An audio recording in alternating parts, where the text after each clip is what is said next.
میرے نبی کی زندگی کا دوسرا رخ کہ بطور انسان زندگی کیسے گزارنی ہے، مرد عورت ہے زندگی کیسے گزارنی ہے۔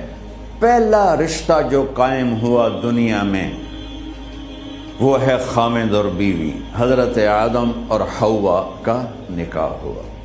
اللہ تعالیٰ نے عورت کو کمزور بنایا تو پہلے دن سے اس کو عزت اور احترام دیا تاکہ ساری زندگی اس کمزوری سے ناجائز فائدہ نہ اٹھایا جائے بلکہ اس کو عزت دی جائے۔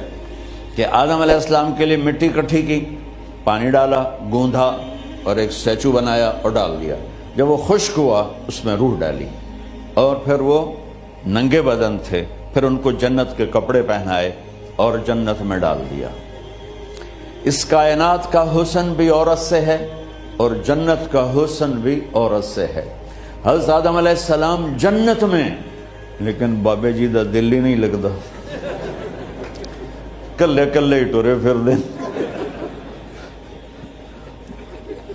اب اللہ نے عورت کو بنانے کا ارادہ کیا تو اللہ ایک ڈھیر مٹی کا اکٹھا کر کے عورت کے لیے بھی بنا دیتا اور اس کا اسٹیچو بنا دیتا اور اس کو خشک ہونے دیتا، پھر اس میں روح ڈالتا، پھر اس کو کپڑے پہناتا۔ آپ حیران ہوں گے، سبحان اللہ، اللہ نے ایسا نہیں کیا۔ آدم علیہ السلام سوئے، آنکھ کھلی تو دیکھا ایک خوبصورت حسین عورت۔ یہ بات اکثر لوگوں کو معلوم ہوگی کہ یوسف علیہ السلام دنیا کے حسین ترین انسان تھے، اور یہ بات شاید کسی کو معلوم نہیں ہوگی کہ دنیا کی سب سے حسین خوبصورت عورت حضرت حوا ہے۔ حوا جن پر بڑھاپا آیا ہی نہیں، 1000 سال کے قریب زندگی گزاری، بڑھاپا نہیں آیا۔ حضرت آدم اور حوا قریب قریب عمر تھی۔ حضرت آدم کی عمر تو کتابوں میں مل جاتی ہے 1000 برس، لیکن حضرت حوا کی عمر کتنی تھی یہ کہیں پڑھنے کو ملا نہیں، اس لیے میں اندازہ کرتا ہوں کہ قریب قریب ہوگی۔ بڑھاپا نہیں آیا، بیماری نہیں آئی، اور حضرت حوا کو مینسز بھی نہیں آتے تھے۔ یہ عجیب بات آپ کو اللہ نے اتنا جنت کا ان کے اندر نمونہ رکھا۔ تو جب حضرت آدم کی آنکھ کھلی تو دیکھا ایک حسن کا پیکر، انہوں نے تو جنت ہی بھول گئی۔ کہنے لگے یا اللہ ہن دل ٹھریا جا کے، یا لے کون ہے؟ کہ تیری بیگم۔ کہ واہ جی واہ، موجاں ہی موجاں۔ تو اللہ تعالیٰ نے نکاح پڑھایا۔ سبحان اللہ، اپنے نبی کی شان دوبارہ سنو۔ تو اللہ نے کہا آدم اپنی بیگم کا مہر ادا کرو۔ تو وہ پوچھنے لگے کیا مہر ہے؟ دیکھو ایک بات سنو، مہر کسی کی بیٹی کی قیمت نہیں ہوتی۔ $1 ہو یا $1 ٹریلین ہو، بیٹی کی کوئی قیمت نہیں ہوتی۔ یہ ایک نشان ہے کہ اس بچی پر اب یہ جو خامد ہے وہ موت تک خرچہ اس کے ذمہ ہے، بیوی کے ذمہ خرچہ نہیں ہے۔ خامد کما کے لائے گا اور اپنی بیگم کو کھلائے گا، اور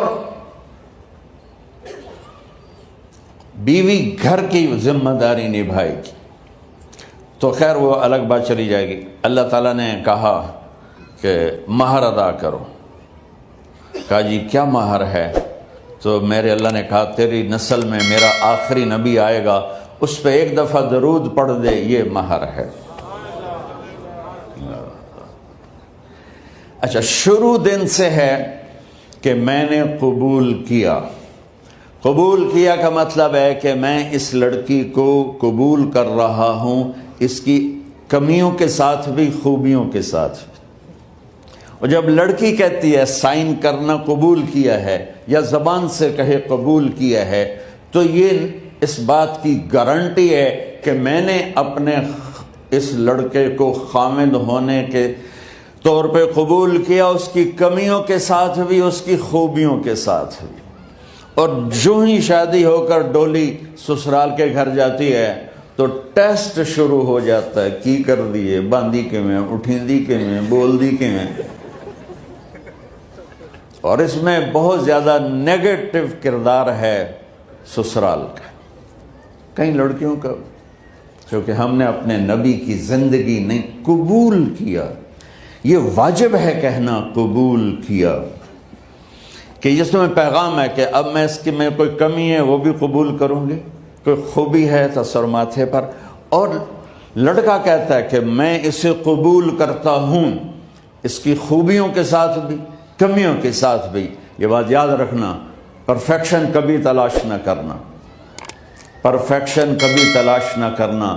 اللہ نے 100 نمبر نہیں مانگے, 51, ایک نمبر اوپر ہو گیا. گناہ تمہارے 50 ہیں اور نیکی تمہاری 51 ہے, تو اس ایک پر ہم تمہیں جنت میں ڈال دیں. اب کوئی خامند اپنی بیوی میں پرفیکشن دیکھنا چاہے, بیوی اپنے خامند میں پرفیکشن دیکھنا چاہے, ساس سسر اپنی بہو میں, ساس سسر اپنے داماد میں, بھائی اپنے بھائی میں, ماں باپ اپنی اولاد میں, اولاد اپنے ماں باپ میں, جہاں یہ نظر ہوگی تو وہاں لڑائی ہوگی. کمیوں کے ساتھ قبول کرو. قبول کا لفظ اتنا واجب ہے, قبول کا لفظ اتنا ضروری ہے کہ اس کے بغیر نکاح ہی نہیں ہوتا. میں یہ کئی جگہ لطیفہ سنا چکا ہوں, اور واقعی قصہ بھی ہے, ایسے لطیفہ نہیں ہے. میرے دوست ہیں, ذمہ دار ہیں اچھے, تو ان کے گاؤں کا ایک بچہ چھوٹی عمر میں بسوں پہ جا کے وہ جاب پہ لگ گیا. تو اس کا کام ہوتا ہے بس کو صاف کرنا, ڈرائیور کو چائے پلانا, اور جہاں کہیں رش ہو تو اس کو ڈائریکشن دینا, استاد جی کٹ لو, استاد جی آن دیو, استاد جی جان دیو. تو یہ اس کا محاورہ بن جاتا ہے. اب اس کا نکاح ہوا تو مولانا صاحب نے کہا بھائی عبد الرحمن, میں فرضی نام لے رہا ہوں, نام مجھے اس کا یاد نہیں, عبد الرحمن زینب بنت اسلم نو تیرے نکاح دیتا 500 مہر تو قبول کیتا. تھوڑی دیر سوچ کے کہندا جی آن دیو. اس نے ساری زندگی آن دیو ہی سیکھا تھا. تو اس کے بھائی نے اس کو کوئی نہیں ماری, تو کہنے لگا جی جان دیو. مولانا صاحب نے کہا آن دیو جان دیو نال کم نہیں بننا, تو آگے میں قبول کیتا.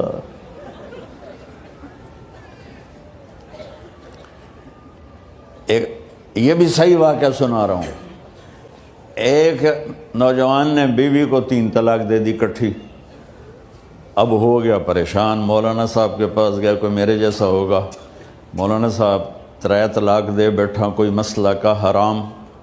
کہا جی کوئی رستہ حرام, کوئی گنجائش حرام. اس نے جیب سے موٹا سا لفافہ نکالا اور مولانا کے جا نماز کے نیچے ڈال دیا. کہ مولانا صاحب کوئی گنجائش, کہ ہن تو سوچنا ہی پوے. کی آکھیا یہ تو اپنی بیگم نو؟ اس آکھیا جی میں آکھیا ہی 3 طلاق. اس آکھیا مبارک ہوئے طلاق نہیں ہوئی. میں آکھیا جی او کیویں؟ آکھے او جڑا یہ طلاق ہے عربی دا لفظ, اس سے چاکھنا پمدا ہے طلاق.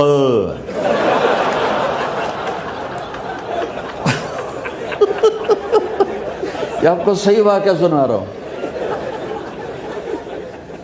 تو تم نے تو چھوٹے کاف کے ساتھ کہا ہے طلاق. او کاف تھا کتے آلا ہے. موجاں کر, ایک لفافہ ہو راوے تو چاہے ساری زندگی دا حلال کر دے. لفظ قبول اتنا ضروری ہے. تو میرے نبی نے 11 شادیاں کی, اللہ کی قسم شوق کی نہیں تھی. ما تزوجت وما زوجت الا بوحی من السماء نزل به جبریل. کہ لوگوں سن لو میری بات غور سے, مجھے عورت کی کوئی رغبت نہیں ہے.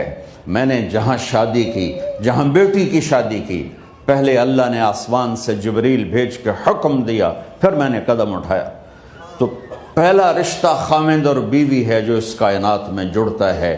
یہ دنیا کا سارے رشتوں میں نمبر 1 رشتہ ہے, سب سے خوبصورت رشتہ ہے, سب سے اہم رشتہ ہے, سب سے بڑا رشتہ ہے. والدین کے لیے چند آیات ہیں, اولاد کے لیے چند آیات ہیں, بہن بھائیوں کے لیے چند آیات ہیں, خامند اور بیوی کے لیے سینکڑوں آیات ہیں, سینکڑوں.